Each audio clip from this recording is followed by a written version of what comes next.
menggambarkan tentang bagaimana kehidupan penyihir di masa lalu. Pada umumnya, masyarakat modern menganggap jika keberadaan penyihir hanyalah sebuah mitos yang sengaja dihadirkan dalam cerita anak-anak saja. Namun siapa sangka jika di masa lalu, keberadaan penyihir benar-benar dapat mempengaruhi kehidupan sosial di masyarakat. Pada saat itu, banyak masyarakat yakin jika di antara mereka ada beberapa orang yang mampu melakukan sihir. Lalu siapa sajakah mereka yang dikenal memiliki sihir dalam pengetahuan modern?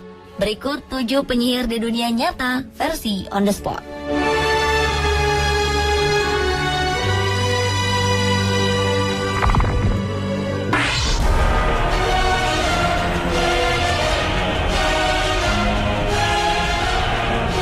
Mother Shipton dikenal sebagai seorang peramal yang mampu memperkirakan beberapa kejadian di masa yang akan datang. Namun demikian, kemampuan Mother Shipton untuk meramalkan beberapa kejadian baru diketahui pada 1641 atau 80 tahun sejak ia dikabarkan meninggal dunia. Ada beberapa ramalan Mother Shipton yang berhasil mencuri perhatian masyarakat luas. Namun yang paling mengguncang adalah ramalan tentang datangnya hari kiamat yang ditemukan pada 1862 oleh seorang penulis bernama Charles Handley. Ramalan yang memprediksi bahwa hari kiamat akan terjadi pada tahun 1881 dipublikasikan pada 1684. Di kemudian hari muncul beberapa versi ramalan palsu yang mengatasnamakan Mother Shipton. Wanita yang digambarkan sebagai sesosok wanita jelek dan menyeramkan itu dilahirkan di Knaresborough, Yorkshire pada 1488 di dalam sebuah gua yang sekarang dinamakan Mother Shipton's Cave. Nama Mother Shipton pun pernah dikaitkan dengan beberapa bencana yang terkait di Inggris Raya, Australia, hingga Amerika Utara pada abad ke-17, 18, dan 19. Mother Shipton sering menggambarkan ramalannya dalam bentuk rima, seperti sebuah puisi dalam literatur Inggris. Banyak ramalannya mengacu pada kejadian di masa depan, maupun penerjemahan terhadap berbagai fenomena yang pernah dialami masyarakat di masa ia hidup. Tetapi banyak orang tetap merasa sulit mengerti tentang maksud dari setiap ramalan asli Mother Shipton.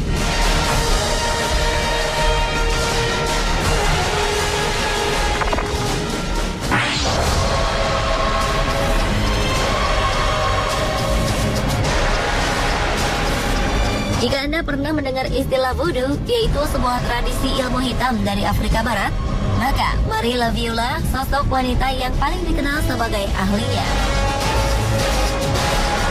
Marie Laveau yang hidup pada 10 September 1801 hingga 15 Juni 1881 ini menjelma menjadi seorang ahli tenung terkenal di New Orleans, Amerika Serikat. Walau dikenal sebagai seorang ahli tenung, namun tak ada yang aneh dengan perilaku sosialnya saat itu. Pada masa epidemi demam kuning pada 1853, ia bekerja tanpa lelah sebagai seorang perawat. Banyak orang mengagumi dan menghormatinya. Bahkan dalam berbagai obituari, ia banyak digambarkan sebagai orang suci. Kehidupannya sebagai seorang ahli tenung terungkap setelah sebuah surat kabar menceritakan bagaimana ia memimpin upacara voodoo yang sensasional. Ia pun dianggap sebagai penyihir. Tapi akhirnya Marie Laveau memutuskan untuk berhenti melakukan praktek voodoo dan kembali mengabdikan dirinya secara eksklusif kepada gereja Katolik. Hingga kini masih banyak orang berdatangan ke makamnya di St. Louis Cemetery dengan berbagai tujuan, mulai dari ziarah sebagai penghormatan hingga berusaha memanggil kekuatan spiritual dari Marie Laveau.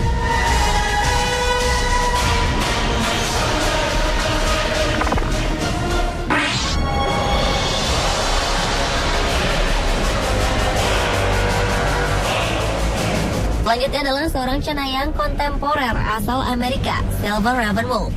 Wanita ini terlahir dengan nama Jenny E. Troyer pada 11 September 1956. Ravenwolf kemudian tumbuh menjadi seorang ahli sihir, pesulap, dan pengajar yang berfokus pada aliran pagan yang disebut Neo-Wicca. Beberapa praktek yang terdapat dalam keyakinan Wicca adalah ritual magis dan hal-hal yang berkenaan dengan dunia supranatural. Meski terkenal, Ravenwolf bukanlah pemimpin dari sekte ini. Silver Ravenwolf juga bekerja sebagai penulis buku yang kebanyakan membahas tentang Wicca dan paganisme secara umum.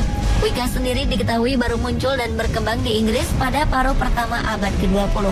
Sebagai pagan modern dan sihir agama, aliran ini kemudian mulai diperkenalkan ke publik pada 1954 oleh Gerald Gardner.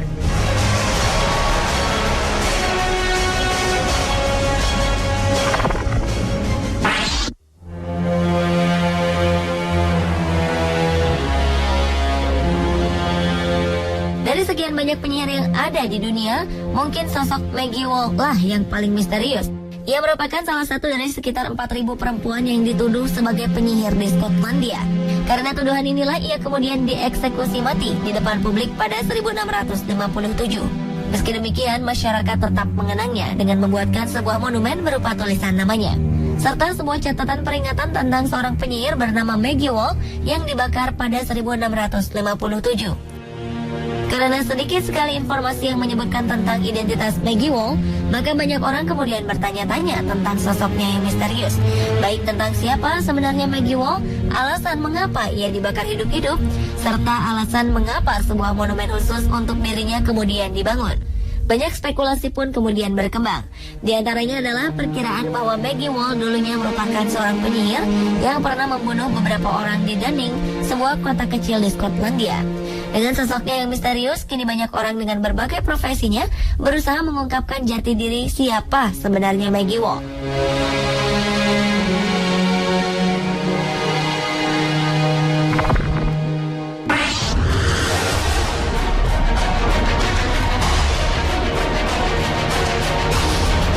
Seorang wanita dari keluarga kaya yang berasal dari Toulouse, Prancis, ia diduga memiliki kemampuan untuk melakukan sihir, hingga kemudian dihukum mati pada 1275.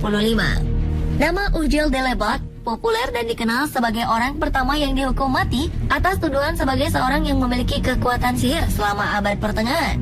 Urgell de Lebat lahir sekitar tahun 1230 dan ia merupakan anggota dari keluarga bangsawan yang menganut ajaran Khatarisme, yang tak lain adalah sebuah sekte Gnostik yang dianggap sesat oleh gereja Katolik. Ia pun pernah dituduh sebagai orang sesat yang memiliki hubungan terlarang bersama iblis, hingga melahirkan seorang raksasa pemakan daging yang memiliki kepala serigala dan ekor ular. Dari raksasa inilah masyarakat kemudian mengaitkannya dengan kehilangan bayi-bayi mereka yang diduga telah dimakan raksasa itu. De Lebat pun dituduh sering menculik anak-anak dan bayi sebagai makanan anak raksasanya. Selain itu, ia juga kerap menggali kuburan untuk mengambil jenazah anak kecil yang baru dimakamkan selama kurun waktu 2 tahun. Di bawah penyiksaan, ia kemudian mengaku hubungan terlarangnya dengan iblis. Ia pun akhirnya dinyatakan bersalah atas berbagai kejahatan, lalu dibakar hidup-hidup. Meski demikian, banyak pemuka agama yang meragukan kebenaran cerita Urgell de Lebat karena minimnya informasi tentang pengadilan Toulouse yang menceritakan tentang kejahatannya bersekutu dengan setan pada 1275.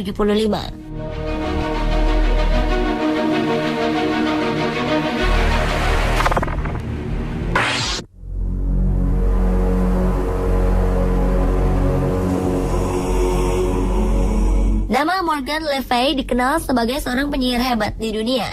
Sosoknya digambarkan sebagai musuh abadi Raja Arthur, pemimpin legendaris Inggris dari awal abad ke-5 hingga akhir abad ke-6. Morgan Le Fay yang kabarnya sebenarnya masih memiliki hubungan garis keturunan dengan Raja Arthur, konon merupakan murid langsung dari penyihir hebat dan legendaris di Inggris bernama Merlin. Nama Morgan Le Fay sendiri mulai dikenal untuk pertama kali pada abad ke-12 ketika Geoffrey of Monmouth, seorang tokoh agama, menuliskan sebuah cerita yang berjudul Vita Merlini. Di dalam tulisannya disebutkan bahwa Morgan Le Fay merupakan seorang pemimpin dari 9 penyihir bersaudara dari Pulau Avalon yang pernah menolong Merlin ketika tengah berada dalam kesulitan.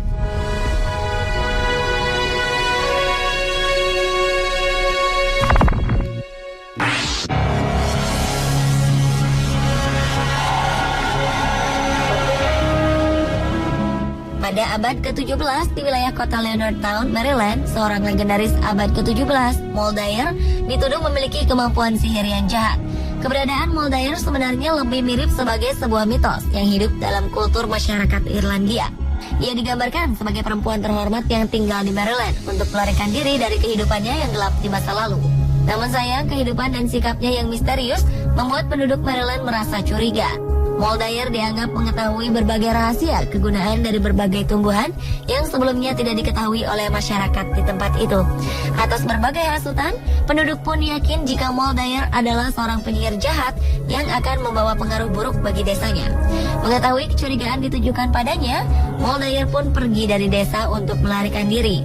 Penduduk pun lalu mengejarnya tanpa ampun. Dalam peristiwa yang terjadi pada malam hari di musim dingin ini, Moldair pun akhirnya tewas membeku akibat kedinginan.